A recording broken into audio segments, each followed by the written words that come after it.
di beberapa media televisi tentang penemuan jasad manusia, ya, jasad manusia di dua tempat dengan bentuk mutilasi. Yang pertama mungkin yang ditemukan adalah sebuah tangan dan satu badan yang lengkap masih, ya, satu tangan kiri, kemudian badan dengan masih ada tangan kanannya. Itu penemuan pertama.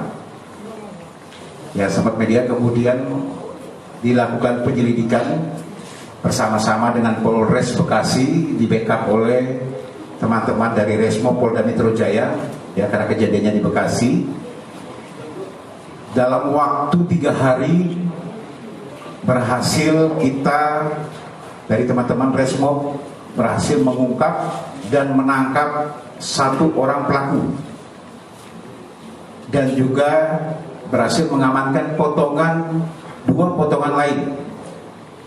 Ya. Kemarin awalnya ditemukan 2 tempat dengan 2 potongan, 1 tangan kiri, kemudian badan yang masih lengkap dengan tangan kanan. 2 tempat, kemudian hasil setelah melakukan penangkapan pengembangan kita berhasil mengamankan lagi 2 potongan tubuh si korban.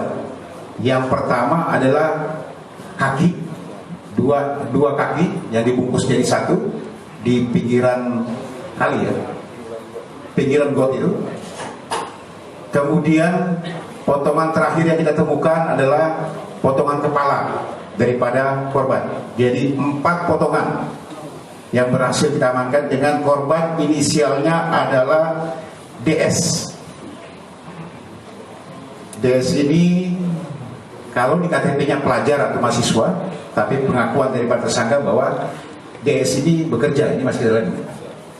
Ya, kemarin sudah sempat muncul di beberapa media. Pelakunya anak di bawah umur. Ya, pelakunya anak di bawah umur. Mohon maaf, saya tidak bisa menyebutkan ininya karena pelakunya adalah anak di bawah umur yang kerjanya setiap hari adalah mengamen.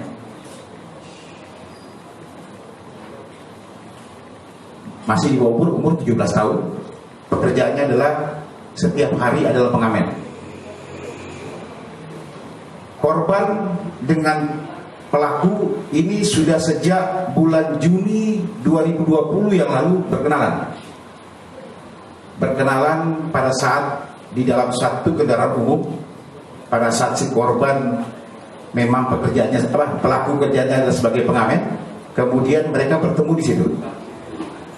Sementara korban ini umur sekitar 24 tahun.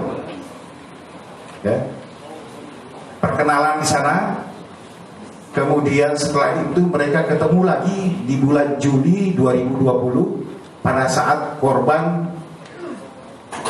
pada saat pelaku ini berulang tahun. Ya. Modus operandinya adalah pelaku merasa sakit hati dengan korban karena korban sering melakukan asusila kepada si pelaku. Ya. Asusila seperti apa? Asusila sesama jenis yang korban merasa dipaksa untuk melakukan asusila tersebut sejak bulan Juli. Awalnya seperti itu, tetapi diiming-iming dengan bayaran. Selanjutnya dilakukan asusila diiming-iming dengan bayaran. Sekali mereka tidur bersama 100.000. Setelah itu mulai berkurang sehingga timbul rasa kebencian daripada sakit hati daripada si pelaku ini. Ya. Dengan juga kadang dengan bentuk kasar. Ini menurut keterangan daripada si pelaku. Dari bulan Juli sampai dengan terakhir hari Minggu kemarin, pengakuan korban sudah lebih dari 50 kali dilakukan asusila atau tidur bersama. Ya, sudah lebih dari 50 kali, dan timbul kapan dia mau melakukan pembunuhan kepada si korban ini sudah sejak awal sekitar 4 kali sampai 5 kali ditiduri, itu sudah mulai timbul dengan motif dasarnya adalah pertama kasar dan pembayarannya yang sudah mulai itu bahkan berapa kali tidak dibayar. Nah, ini mulai timbul. Kejadiannya hari Minggu, ulangi hari Sabtu, terakhir mereka ketemu sekitar pukul 10 malam. Setelah mereka berjalan-jalan dengan ada 2 temannya lagi, tapi setelah temannya kembali, si korban ini menginap di rumah daripada si pelaku. Berdua mereka di situ. Kemudian terjadilah asosial lagi terhadap si korban dan si pelaku yang merasa tidak diterima. Pelaku merasa sakit hati dan memang sudah merencanakan dari awal, karena kadang dikasari. Terakhir pun dia mengaku dikasari dengan ancaman. Tetapi tetap terjadi asusila tersebut. Pada saat selesai korban tidur, timbul niat daripada si pelaku dengan mengambil sebilah parang dan menusukkan parang tersebut ke perut si korban. Jadi awal pertama ditusuk di perutnya dengan menggunakan sebilah parang. Selesai itu ternyata belum juga selesai, karena memang korban belum meninggal. Yang kedua dihantam di mulutnya ini dengan 2 bacokan, juga belum, ditambah lagi dengan bacokan ke mata karena sempat melihat. Ini pengakuan si korban, si pelaku, bahwa sempat dia dilihat mata masih terbuka, dia pukul pakai parang, dan selesai terakhir adalah ke leher. Karena rasa bingung, kemudian pelaku melakukan mutilasi 4 potongan. Pertama, potongan kaki dua-duanya. Yang kedua, tangan kiri.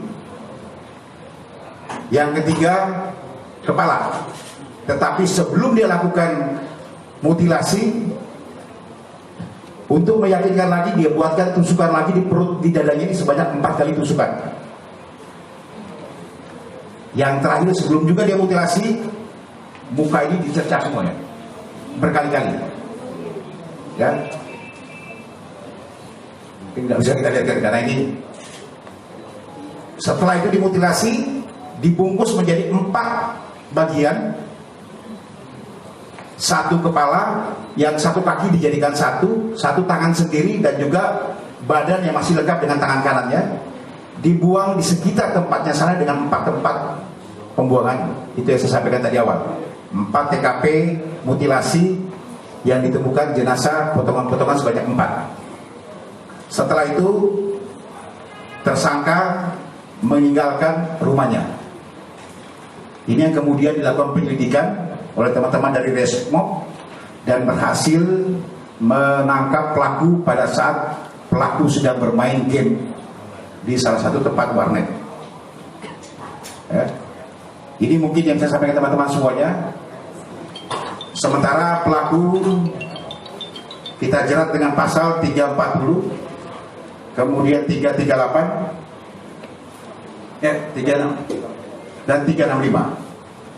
Karena ini di bawah umur, prosesnya tersendiri, termasuk nanti peradilannya juga sama. Ini mungkin saya sampaikan teman-teman. Terima kasih. Silakan, ada yang mau ditanyakan? Silakan.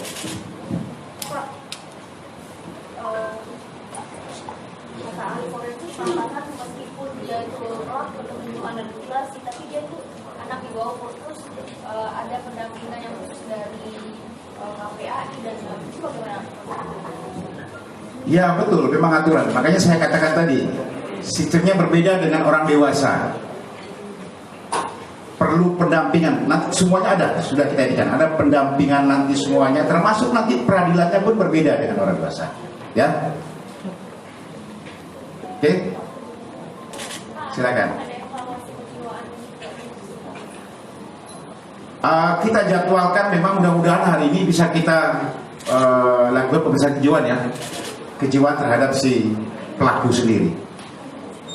Oke, Pak, Pak, biasanya kan kalau korban sodomi ini, kalau nggak salah dia jadi korban juga kan sebelumnya pelaku ini korban asusila gitu. Biasanya kan dia akan menjadi pelaku. Dari studi-studi kalau korban sodomi ke depan akan jadi pelaku gitu biasanya. Ada nggak treatment nanti yang akan diberikan supaya pelaku ini tidak menjadi tidak menjadi pelaku sodomi nanti ke depannya? Ya betul Mas, nantinya kan kita perlu pendampingan, ya termasuk dalam hal ini pemerintah juga harus besar. Dalam hal ini termasuk pendampingan dari Departemen Sosial, dari Perlindungan Anak, dari semua nanti akan kita lakukan mekanisme itu akan kita jalani semuanya. Termasuk saya katakan tadi akan kita lakukan pemeriksaan psikologi terhadap si pelaku sendiri, ya dengan modus dengan sadis seperti yang dia lakukan nanti akan kita butuhkan dari pendampingan. Artinya untuk memutus pelaku apa? Ya, semuanya nanti akan kita. Silakan. Itu kan dikenakan pasal 365, maksudnya dia merampok juga. 365 di sini satu kendaraan motor milik korban ini yang diambil, dibawa pergi dan dijual, dan ini yang dia pakai untuk kehidupan selama dia lari, dan pada saat kita lakukan penangkapan pun sama. Dia sedang bermain warnet di tempat main game di salah satu warnet yang ada. Pak, itu kan pelaku kemarin itu kan, Pak. Ya. Sorry. Pelaku itu ada di rumahnya ya Pak ya. Tuh.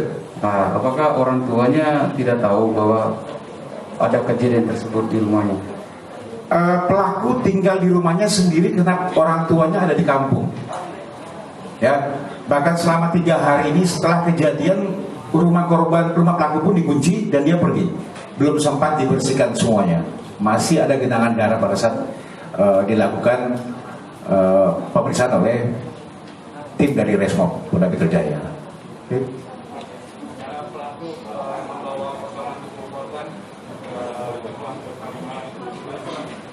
Dia bungkus satu-satu yang dibuang dengan menggunakan kendaraan bermotor milik korban yang dia kemudian bawa kabur dan itu dijual. Makanya kita kerahkan di 365 di sini. Okay. Dia ada ngatur inspirasi nggak Pak? Pembunuhan itu dari mana? Soalnya terkenal sadis. Pengakuan awal ini tidak ada, tapi memang muncul sakit hatinya itu pada saat yang keempat dia di asusila oleh si pelaku. Ini menurut keterangan dari si pelaku sendiri. Setelah mulai tidak dibayar dan mulai muncul di sana karena sering dilakukan kekerasan, tetapi niatnya terjadinya baru kemarin ini, ya.